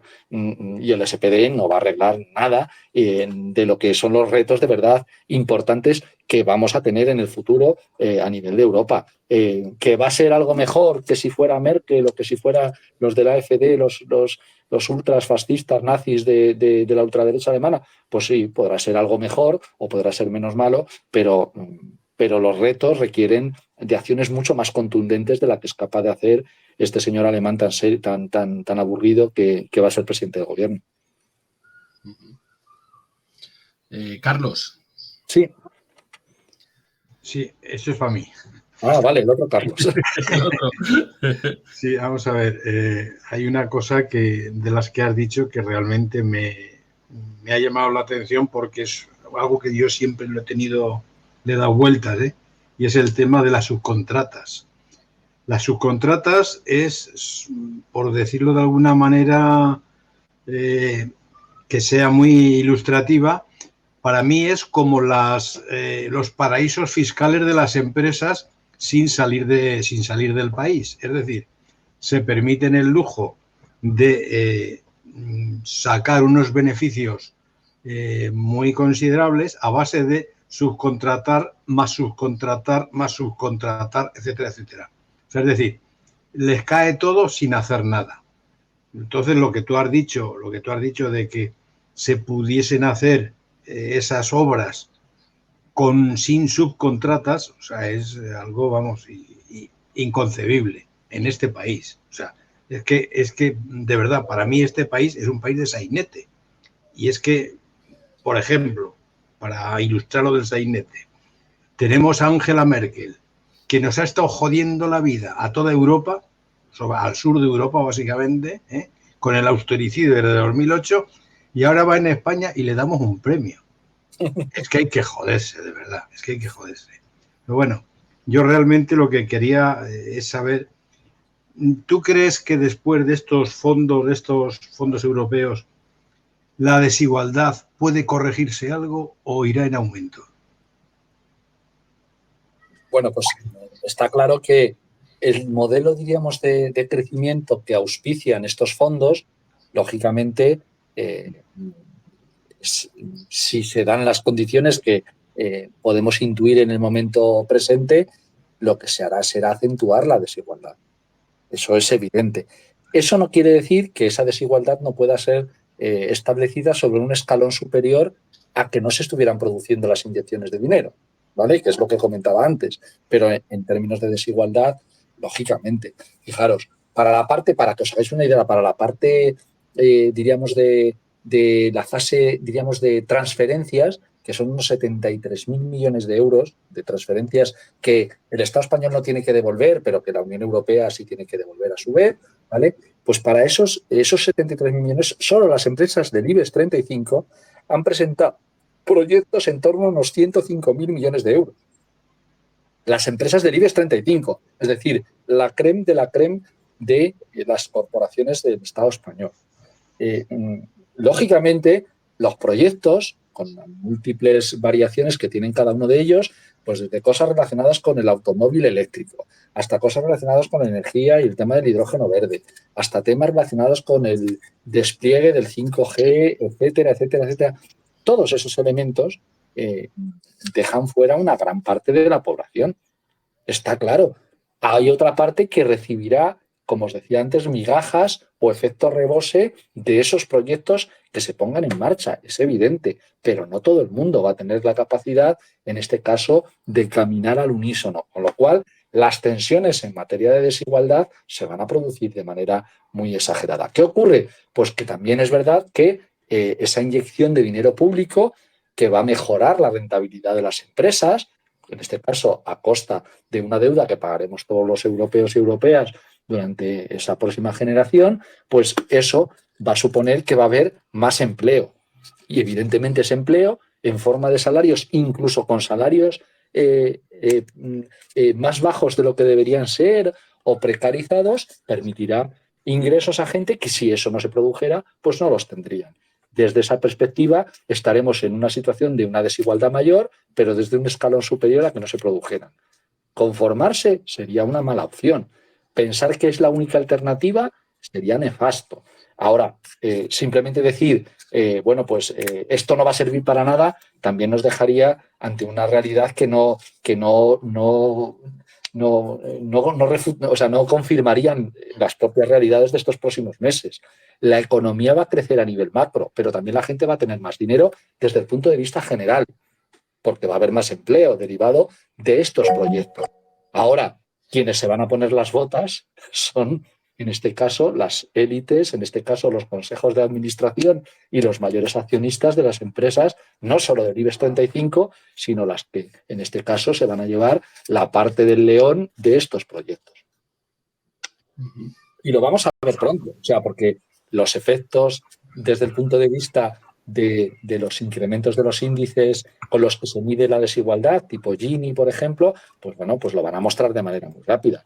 Tampoco hay que ser muy listos para pensar que eso es lo que va a ocurrir, porque tenemos historias del pasado con menores volúmenes, eso sí, pero sí que podríamos asimilar, diríamos, cómo se han hecho las políticas de cohesión regional en la Unión Europea, que también han sido flujos de dinero muy importantes que han ido a los países que entraban en la Unión Europea para, de alguna manera, hacer que las regiones menos desarrolladas de esos países pues tuvieran más pujanza. No se puede negar que los fondos europeos han permitido que se hagan desde infraestructuras hasta otro tipo de elementos, ¿no? En muchos municipios de muchas regiones del Estado español. Y ha habido mejores inversiones y peores inversiones. Y ha habido elementos que han mejorado la vida de determinados municipios. Pero fundamentalmente, donde ha ido mucha pasta de los fondos europeos que han ido en materia de cohesión en España, pues por ejemplo a desarrollar una red muy concreta en el ámbito del ferrocarril, la red de alta velocidad. Y han canibalizado la red regional de transportes o han dejado de la mano de Dios las cercanías de las grandes ciudades. Eso es lo que ha ocurrido.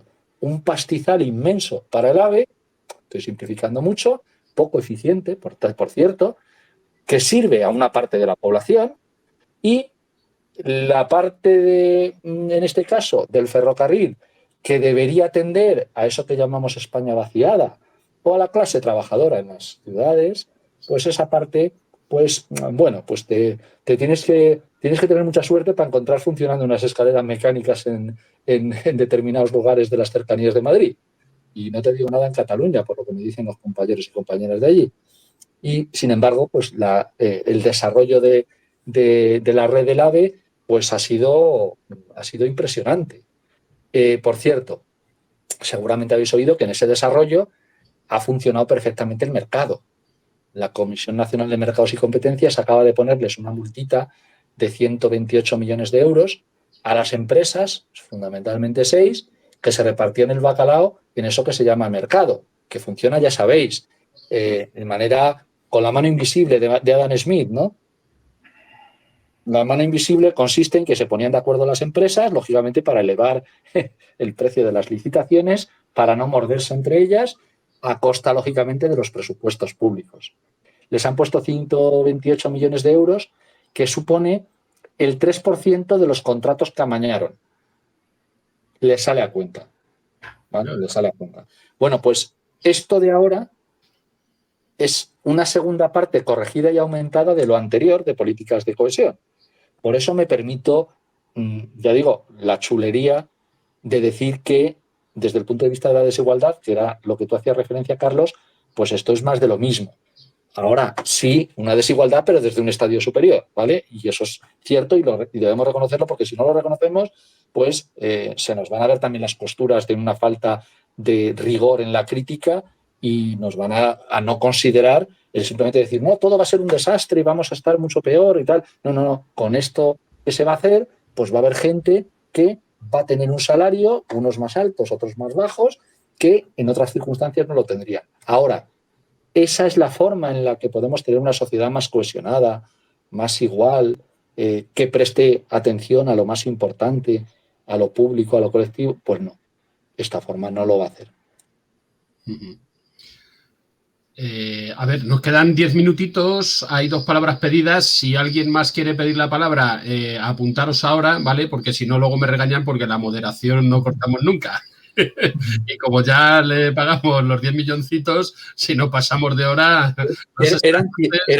Eran 100. El Monarca, o sea, yo dije que al mismo precio que el Monarca. Vale, Gonzalo, tienes la palabra. Sí. Buenas tardes. Es un placer, un auténtico placer escucharte. Pero ahora vamos a bajar un poco a la realidad. Vamos a ir a la calle a ver cómo transmitimos lo que tú estás diciendo a la gente normal. ¿Qué estructuras nos tenemos que montar para poder hacerlo? Yo creo que ahora desde el municipalismo y desde la Comunidad de Madrid no se está haciendo nada por generar potencia en la base que podamos llevar a las próximas elecciones algo en concreto que ya no digo que nos pueda hacer ganar, sino por lo menos crear tejido social que ahora mismo no se está creando.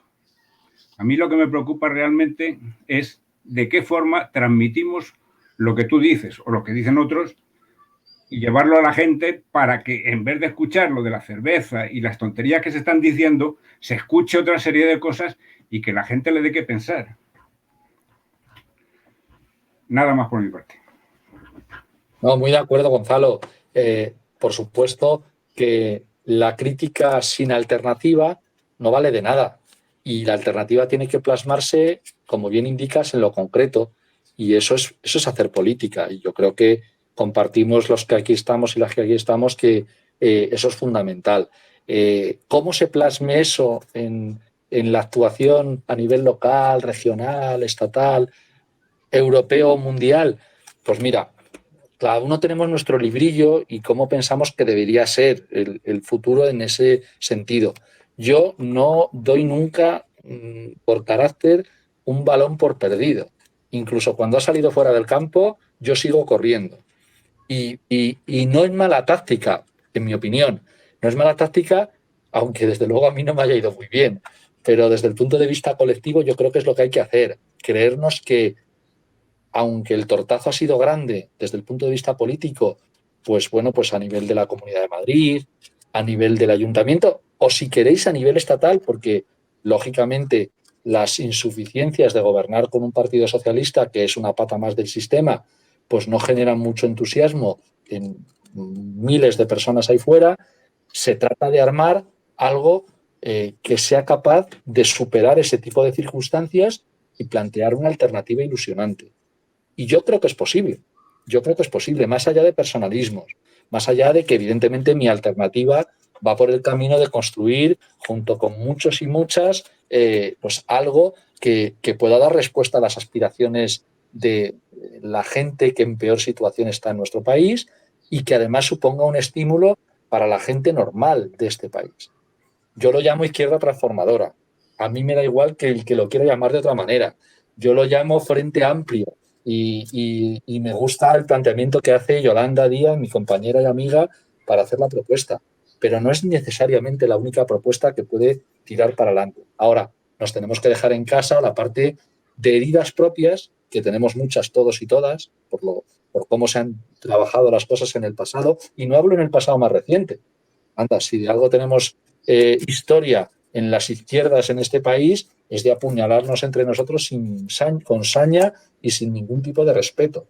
Bueno, yo en esas guerras no tengo tiempo porque tengo una vida muy limitada por muchos motivos y bueno, pues yo quiero ver una mejor sociedad para mis hijas y para el resto de la gente. Y no estoy para perder el tiempo en recuerdos y en dolores propios y ajenos. Estamos para construir y hay que plantear alternativas ilusionantes que tengan que ver con más soluciones a largo plazo que los elementos de la miopía electoral de los ciclos de 4 años. Estamos ante retos muchísimo más importantes y por lo tanto se trata, bueno, pues en este caso, ya digo, de dejarnos los egoísmos y pensar en lo común y en lo colectivo. Y bueno, pues ya sé que esto que estoy diciendo puede sonar mejor o peor, puede ser más o menos creíble para quien no me conozca. Quienes me conocéis sabéis que lo que estoy diciendo no es impostura. Y bueno, pues yo me voy a dejar la vida, como siempre, en intentar que eso pueda ser posible. ¿Saldrá o no saldrá? Pues bueno, pinta negro. y sobre todo si escuchamos los medios más importantes de comunicación, pinta negrísimo. Pero es que lo que digo es que el futuro no lo ha escrito nadie. Nadie.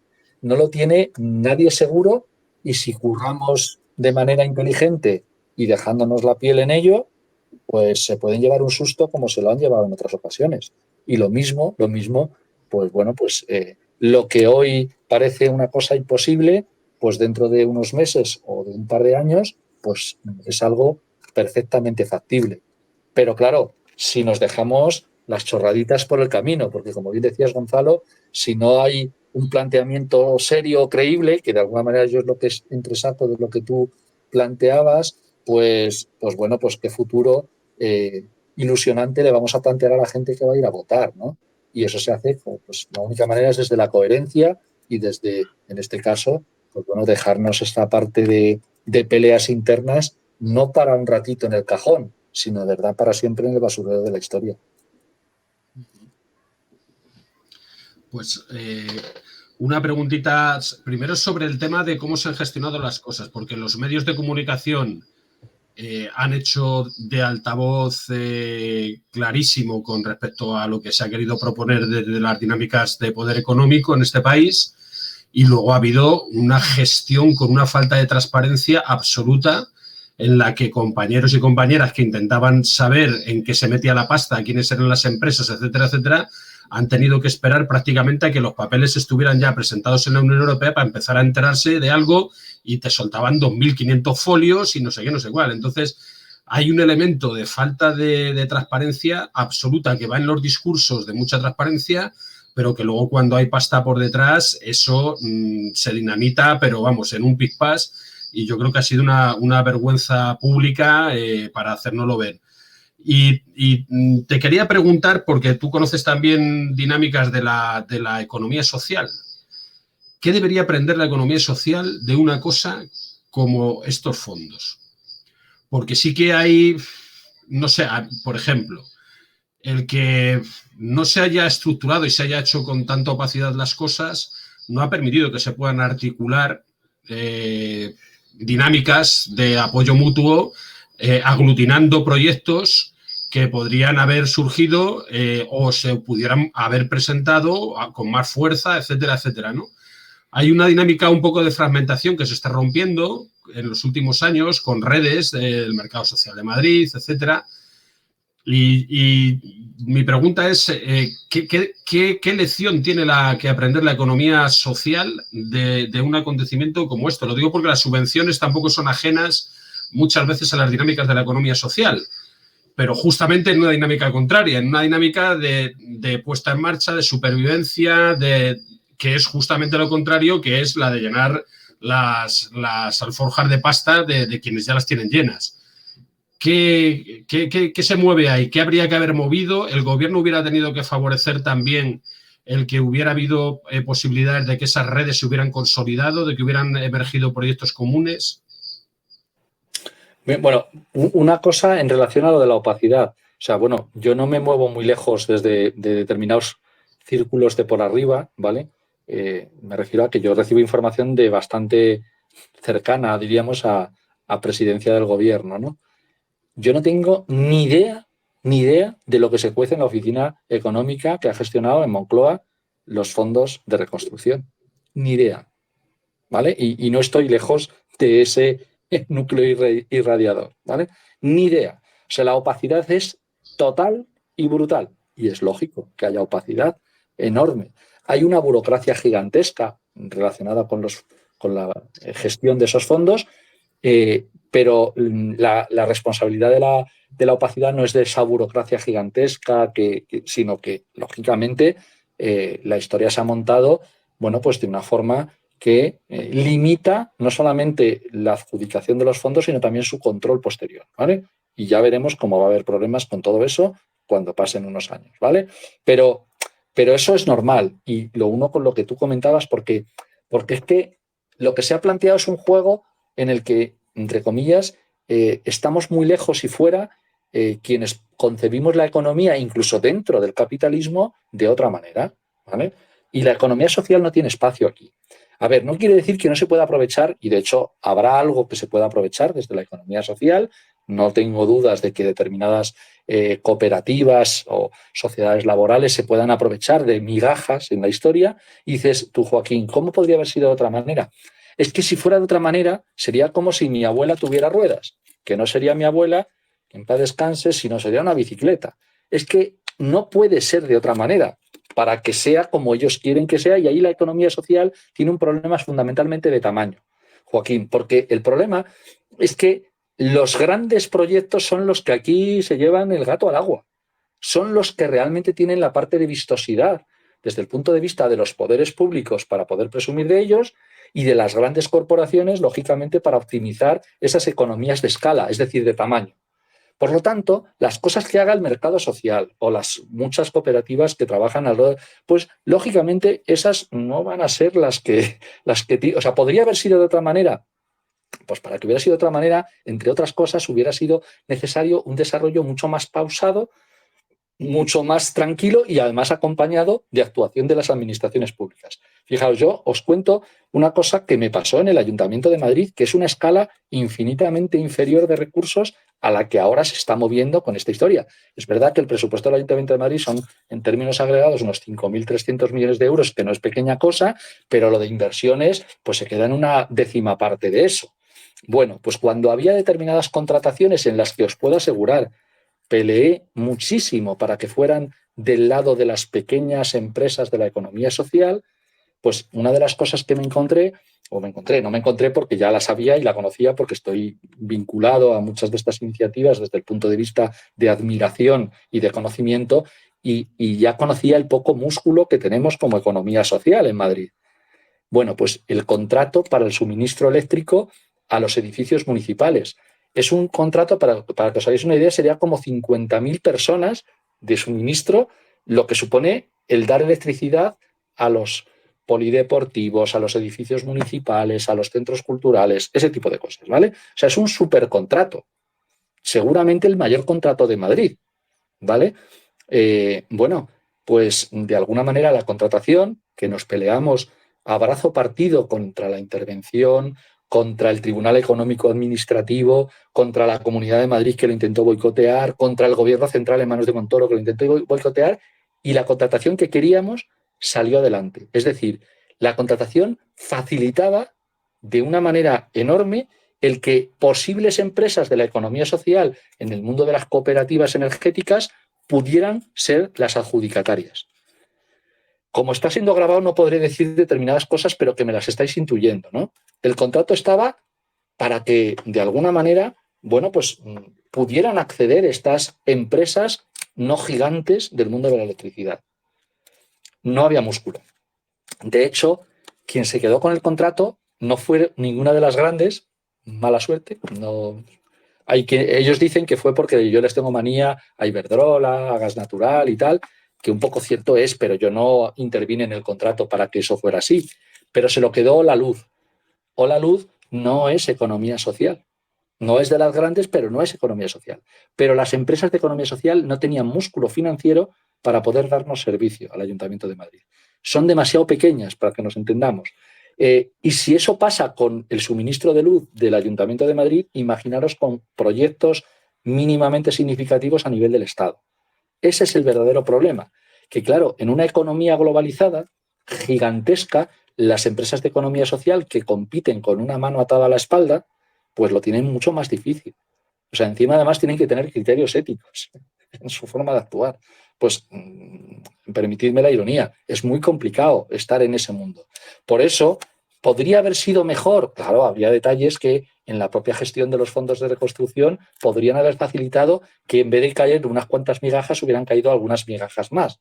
Pero tal y como está configurado la economía capitalista y en este caso el diseño de los fondos europeos, más allá de la opacidad, bueno, pues quiero decir, la economía social es un convidado de piedra. Y eso, bueno, pues tenemos que asumirlo también entendiendo por qué ocurre eso. Si la economía social tuviera las características de las grandes empresas, pues seguramente no sería economía social. Ese es el problema. Por lo tanto, pues yo creo que eso lo que tendría que hacer es, en vez de pensar en cómo tendríamos unos instrumentos mejores en el ámbito del capitalismo para que la economía social proliferara, pues hombre, pues mejor pensar en cómo superar el capitalismo para que la economía social sea la economía. Que muchas gracias, Carlos, que lo dejamos aquí, que son ya las 9, ya te hemos explotado, no queremos sobrecostes tampoco, no nos llega el presupuesto.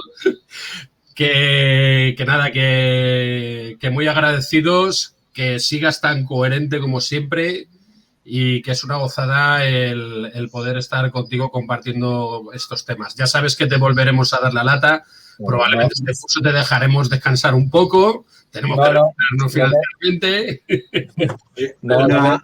No, Joaquín, no me dais la lata, yo de verdad, el placer es mío, de verdad, para mí es un gustazo enorme, pero también os digo, la próxima presencial, la próxima presencial, sí. Aunque tenga que buscar un sitio en el salón de casa y no hay ningún problema. No, pero lo que os digo es que tengo ganas de veros y de, aunque no sea chucharos mucho, un poquito al menos, y que para mí es un placer debatir de política con gente como vosotras y vosotros, y que admiro mucho el trabajo que estáis haciendo, que lleváis haciendo años, y os admiro además personalmente, como bien sabéis, a todos y cada uno de vosotros, y que ojalá haya muchas semillas de las que estáis plantando, pues que florezcan. Por eso, entre otras cosas, yo veo futuro a las peleas que estamos dando, ¿no? Porque hay gente como vosotros y como vosotras que bueno, pues que estáis en vuestros ámbitos, cada uno pues dando ejemplo de coherencia. O sea que yo soy un aprendiz a vuestro lado. Sí. Bueno, una cuestión. Creo que el hecho de que la voz de Carlos haya sido a través de su móvil nos ha impedido que la grabación aparezca su imagen, porque Jersey se muestra a aquel que está hablando. Entonces, cada vez que hablaba Carlos, lo que salía era la imagen sin imagen, porque su móvil estaba sin vídeo. O sea, que es decir, que trataremos de buscar una foto guapa en la que estés tú bien. Ahí sí estamos perdidos. Para ponerlo en su lugar, ¿eh? Porque las cosas del directo tienen estos problemas. La próxima vez a ver si hay suerte y es presencial. Claro, lo siento, tocayo, lo del tema del problema del audio. No sé qué me ha pasado en el ordenador para no escucharos yo a vosotros, pero vamos, si el resultado de la historia ha sido que no se me ve, tampoco os hagáis muchas películas, que no pasa nada. Porque además se meten mucho conmigo la derechona, dicen que soy muy feo y creo que en eso sí que tienen razón. Pero, o sea, a lo mejor en lo del resto sí se lo discuto, pero en eso la verdad es que, bueno, pues no puedo presumir demasiado. Con lo cual, si sale un CS en el vídeo, pues, sí. Pues todavía la gente se puede imaginar que soy algo así como Tom Cruise o yo qué sé, o Richard Gere o algo así. De todas maneras, si tienes alguna foto preferida y no la quieres enviar... Sí, yo le paso a Joaquín, por ejemplo, una foto. Voy a pasarle una de las fotos mejores que haya. Vale. Pues, le pasas a Joaquín esa foto y usamos esa foto para sustituir a CS. Sí. Yo no tengo fotos buenas, la que tenga en el móvil y hasta le paso.